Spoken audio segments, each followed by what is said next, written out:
Здравствуйте, мои дорогие друзья, представители знака зодиака Дева. Второй прогноз на декаду на 10 дней с 20 по 31 июля. Давайте узнаем, что нам подскажут карты. А астрономический, астрологический, точнее, период у нас будет сопряжен с новолунием во Льве, это 24 июля. И эти энергии, они останутся с нами до конца месяца. И кто-то может ощущать даже за несколько дней. И что такое новолуние во Льве? Это наше самовыражение. И применимо абсолютно ко всем сферам жизни выступают три основные пункта. Первое– это ваши достижения, это ваши здоровые амбиции. Это в конечном итоге у самого себя для начала спросить, а действительно я этого хочу? А действительно мне это нужно? И неважно, дело, отношения, какая-то история из прошлого. Я действительно это хочу? Или я хочу этим заниматься? Или я хочу, чтобы это повторилось? Второе направление– это у нас будет планирование. Причем такое планирование, которое не совсем в дне сегодняшнем или завтрашнем, а на дистанцию, на какой-то период времени дальше, на пару шагов. Вот быть таким прозорливым. И третье направление– это отдых. И имеется в виду не ничего не делание, а это тот отдых, который снимает напряжение. Может быть, для кого-то из вас это и вопросы имиджа, здоровья. Подумайте себе, мы не только призваны отдавать силы, тратить их, но мы должны, обязаны их восстанавливать. Уставшие люди делают ошибки. И вот как раз в знаке зодиака Лев новолуние нас учит правильно распределять время. Лев пришел в нашу жизнь, чтобы научить все остальные знаки зодиака, как вот правильно добиваться собственных амбиций. Но и с другой стороны, это вот о себе не забывать. Вполне вероятно, это может быть какое-то хобби или любимое увлечение, которое тоже способствует разрядке, разгрузке или перезагрузке. Вам нравится этим заниматься, но для кого-то вопросы напрямую, может быть, и здоровье, когда перенапряжение, усталость превысила все допустимые лимиты. Но если вас что-то беспокоит, самое время обратиться к врачу. И имидж, даже изменения нам очень помогает, чтобы сломать шаблон на нас самих. И очень символично Уран у нас еще в знаке зодиака. Близнецы, а Уран– это все то, что ломает шаблоны, о себе сломать какое-то представление. Может быть, вы хотите раскрыть свои таланты как-то по-другому, и вы понимаете, а меня люди воспринимают однобоко. Они вот не видят всего остального. И кто-то из вас поставит такую задачу, чтобы не думали как-то предвзято, не было в отношении вас предубеждений. В этот период мы можем взяться за какую-то идею, которая в последующем для нас будет означать финансовое процветание и успех. Вот тут по финансам тоже будьте внимательны, особенно для вас. Вот для вас, мои дорогие девы, как какая-то миссия. Но я должна сказать, еще и бывшие могут вернуться. Может кто-то вам тут рассказывать от вечной любви, клясться в любви. Но если была какая-то предыстория, мои дорогие девы, и были проблемы, будьте реалистами. Проблемы сами по себе, как известно, никуда не уходят. Поэтому, если ненужное дежавю, стоит ли его повторять в самом каком-то начале, при возникновении внезапном, вот тут нужно быть внимательным. Да и люди могут воспринимать эту энергетику новолуния тоже по-разному. Мы можем сталкиваться с токсичными, как мы называем, людьми, которые нам что-то доказывают, там настаивают на своем. Это тоже своего рода мы, ну, как наши амбиции правильно распределяем. Мы учимся преодолевать, словно перепрыгнуть этот барьер, может быть, в лице конкретного персонажа. Ладно, пойдем дальше. Итак, кто или что вас удивит? Первая карта. Что из прошлого, уже вам знакомого, вам, ну, как бы требуется уделить этому внимание. Не обязательно, что это человек. Это может быть ситуация или сфера жизни. В чем ваша удача, в чем ваша сила, в чем ваша фортуна. Это у нас третья позиция. Здоровые амбиции, честолюбие, работа, дела, бизнес. Может быть, у кого-то и учеба. Сфера финансов. Сфера любви, личной жизни и дома. Вторая колода 78 дверей. Знаки судьбы. Вот давайте достанем 3 знака судьбы, как подсказки. Открыты двери или закрыты? Основной принцип в этой колоде. И каков ключ? И для вас первый знак судьбы. На что обратить внимание? Второй знак судьбы и третий. А вы переложите на свою жизнь, как это у вас может откликаться. Так что же там вас удивит? Ух ты! Туз Пентаклей, такая многообещающая карта. Ну, к примеру, какая-то сфера, где вы можете заработать деньги, какая-то идея, тема, где впоследствии вы тоже улучшаете свое финансовое положение. Может быть, какая-то новость. Человек может удивить. Правда, вот я говорила, бывший. И тут какая-то новая история. Пытается, может быть, какой-то взять реванш человек, вполне вероятно. Но вообще эта карта очень благополучная. Она сама по себе подразумевает шанс, мои дорогие. Вот какой-то шанс вас может удивить. Может быть, этот шанс приходит совершенно случайно с информацией, которую вы слышите внезапно. Это как случайно кем-то брошенная фраза, но она совпадает с вашей главной темой или той темой, которая пусть была прежде, а вот тут пазл какой-то может сложиться, и вы понимаете, мне нужно именно сейчас действовать, иначе я потеряю время. Вот и такой вариант я тоже вполне допускаю. Информация самая разная. Может быть, с информацией будет связан этот период, как то, что вас удивит, то, что вы слышите в средствах массовой информации, то есть на глобальном более уровне.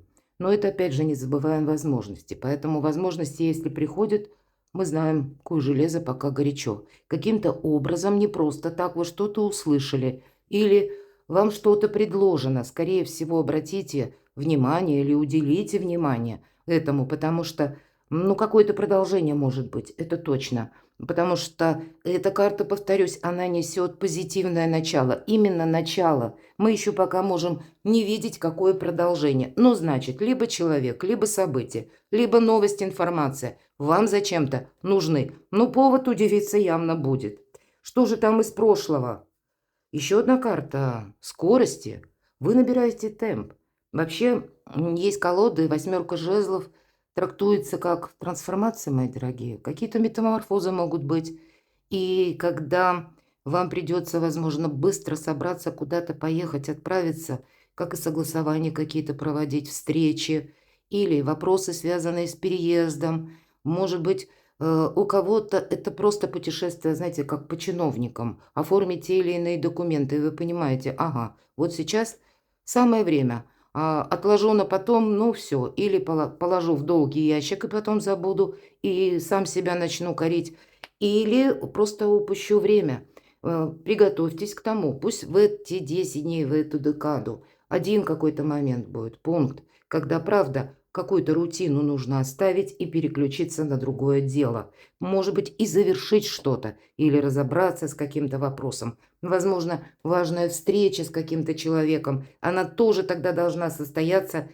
Все точки над «и» расставить, и у кого-то так. То есть, ну, для чего-то вам это нужно. А может быть, правильно начать, чтобы как-то вот продолжить и тоже в каком-то красивом формате.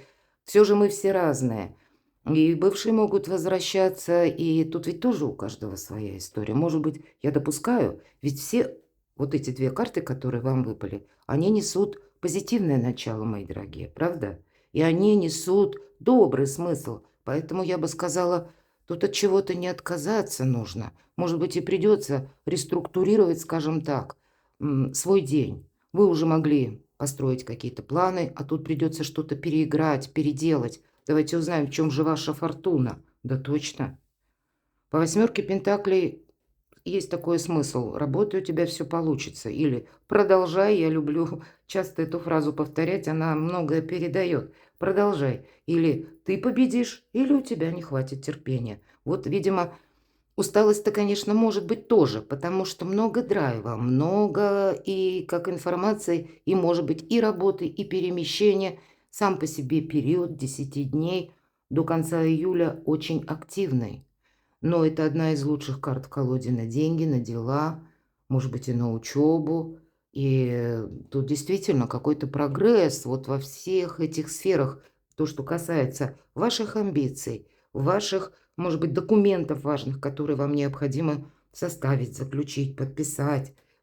Или, может быть, эта учеба, она тоже связана с тем, что, ну, в последующем это как вариант больше доход иметь. А, возможно, это будет как новый вид деятельности, который вы добавляете к основному. И тут тоже это нужно развивать. Вот это нужно развивать однозначно. Одним словом, ну вот такая активная декада, мои дорогие.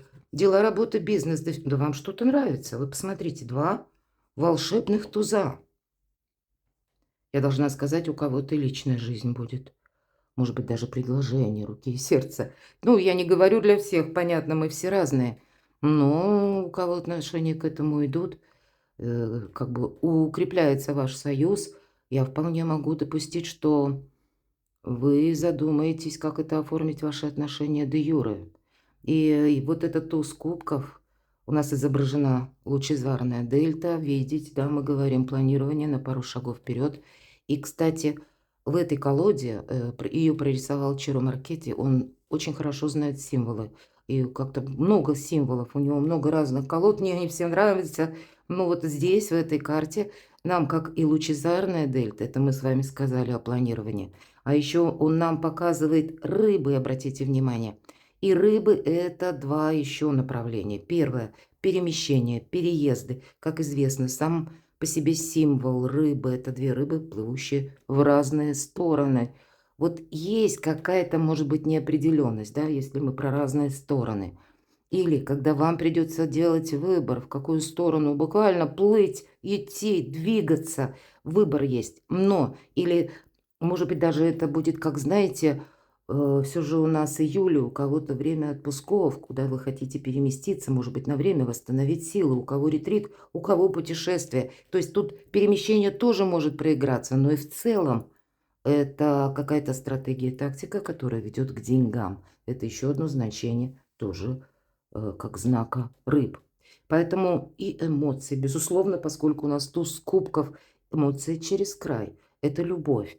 Это что-то вам нужно обязательно продолжить, как будто, обратите внимание, много символики, я вот основную перечислила, при любой фазе Луны. Хоть камни с неба, мои дорогие, делай. У вас вот такой шикарный, хочется сказать, период дважды. Мне так хочется повторить. Почему? 2 туза. Причем те тузы, когда больше ясности, больше взаимопонимания и больше радости. Удивительное время может быть. Давайте посмотрим, что на финансах, хотя про финансы нам сказали. 4 жезлов, праздник после победы. А ведь правда, это вопросы дома. По 4 жезлов проходят. Но и ваши достижения какие-то, они вас тут тоже радуют. Деньги есть, деньги будут по этой карте. Может быть, это и траты на семью или конкретно на дом. Вы что-то дома улучшаете. Я должна сказать, для тех, кто в паре, вы уже сообща тут что-то будете решать. Или планы общие какие-то. И у вас тут так все слажено, как-то ровно, на взаимопонимании. Ну, бывают, конечно, шероховатости, куда же без них, но в целом ведь мы всегда можем договориться. Тут как один за всех и все за одного по этой карте проходят. 4 жезла, 4 столпа составляют одновременно, да, вот как будто арка или своеобразный такой тент, крыша. И нет ничего невозможного. Чиромаркетти прорисовал именно семью, то есть какая-то общность людей. Не совсем как бы я сам по себе, а у вас есть добрые партнеры. Может быть, эта карта касается и партнерства по вашему личному делу, творчеству, бизнесу, работе, но все равно есть взаимопонимание, и этот контакт, он не сам по себе как бы, да, вроде есть или не то его нет, а нет, тут вот именно слаженность, взаимопонимание, это как основа достижений. Нам говорят, вот есть такая поговорка, если хочешь идти быстро, иди один, а если хочешь идти хорошо, иди с кем-нибудь. Вот поэтому есть у вас единомышленники, но на финансы благополучный период. Любовь и личная жизнь. Ух ты. 7 кубков, конечно, иногда называют картой иллюзорного успеха. Это карта выбора в целом. И это тот выбор, который мы, первое, не должны какую-то прокрастинацию затянуть, или не должен он растягиваться по времени. То есть рационально нужно все же что-то выбрать. Но эта карта еще и говорит, что мы чувствуем собственную ресурсность. А может быть, планов громадье, мои дорогие. Вот вполне вероятно, глаза разбежались, какой кубок тут брать. А ведь карта нам говорит, что, ну, ваш знак зодиака, он вообще рациональный. Видимо, подойти с того, что ближе к вам. Или наиболее откликается? Или вы в ближайшее время можете к какому-то делу из того, что вы планируете, приступить? Может быть, это иногда карта и говорит о том, что держи синицу в руках, чем журавля в небе. Журавль– это тоже хорошо, на далекое планирование. Но чаще вот эта карта именно в данный период времени нас приглашает рассмотреть какие-то реальные вопросы. И тут у каждого по-своему. Давайте знаки судьбы. Вторая восьмерка пентаклей. У нас 3 персонажа, обратите внимание, это все то, что я говорила по этой карте. У вас действительно что-то получится. Добрый период на дела, работу, бизнес, деньги, на какие-то договоренности.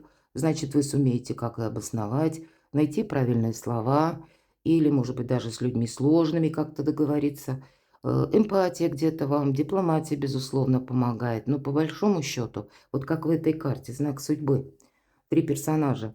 Первый, может быть, молодой человек, который себе делает такое нелепое, на мой взгляд, тату на спине, голова архара.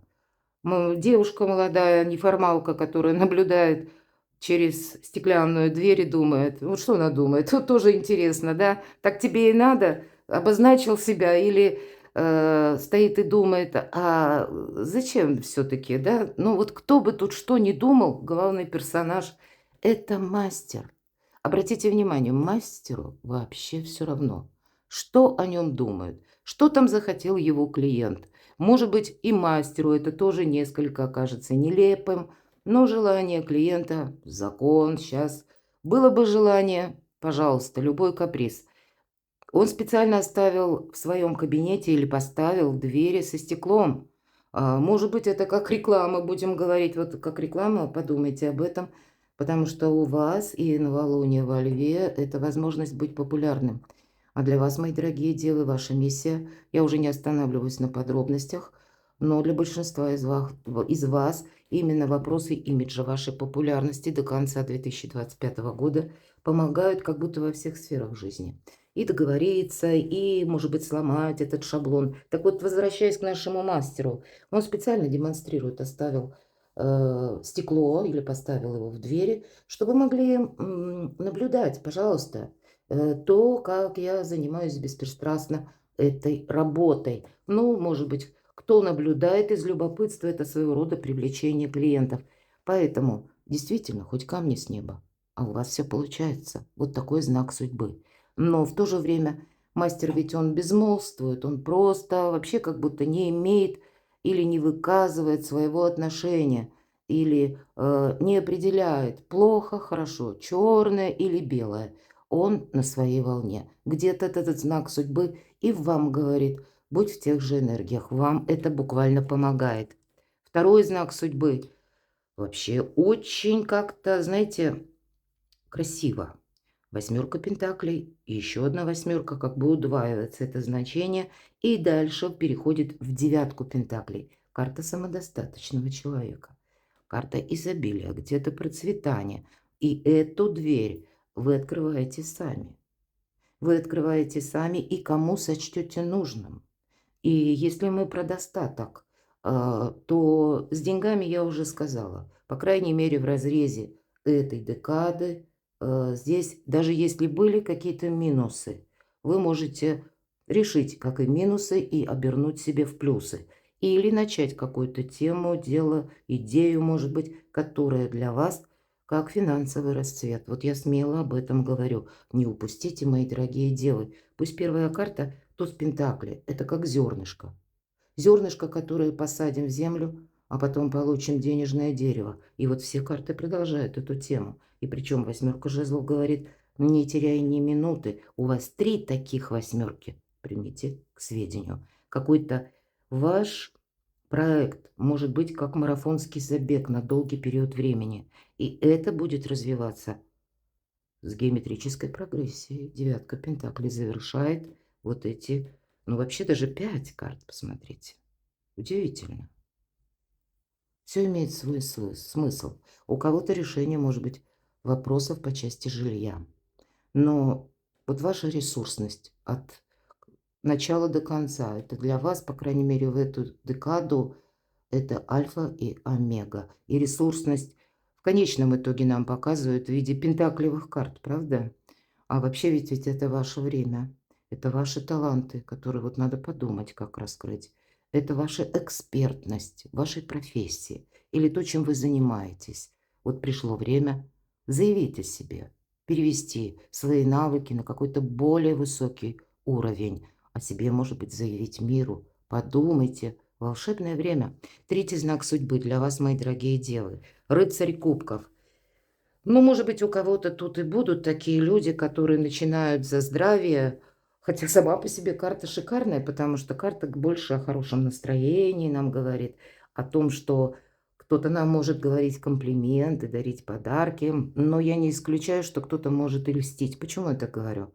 Э, Дверей закрытых нет. Здесь у нас грот как будто. И грот даже сквозь этот водопад просматривается. Да? Мы можем туда попасть. Туда и направляется рыцарь. Но прежде чем он туда попадет, он как будто под холодным ледяным душем может побывать, да? Или карта тоже не говорит: хорошо, ты пройдешь вот этот вот ледяной душ или вот этот вот водопад, а вот то, что ты там увидишь, это еще пока не факт, что тебе понравится. И мы говорили с вами о планировании. Больше рыцарь кубков говорит о делах сердечных, и больше или чаще эта карта говорит о новых знакомствах, безусловно. О тех людях, которых мы еще пока не знаем. Поэтому не замечтаться все-таки будет правильным, мои дорогие девы. И не отказываться-то ведь тоже. Может быть, человек пришел в вашу жизнь, чтобы вас вдохновить. Или вы куда-то вместе с ним поехали отдыхать, или состоялось какое-то приятное общение. Просто не бегите впереди паровоза и держите руку на пульсе. Ну и не отказывайтесь. А дальше будет видно. Вы мудрые люди, вы интеллектуалы. Поэтому, если дает нам возможность жизнь вдохновиться моментом, почему бы и нет? Перекладывайте на себя, мои дорогие любимые девы. Я благодарю вас за то, что вы смотрите мои видео, за то, что вы пишете комментарии. Оставайтесь со мной и будьте счастливы, будьте любимы всегда.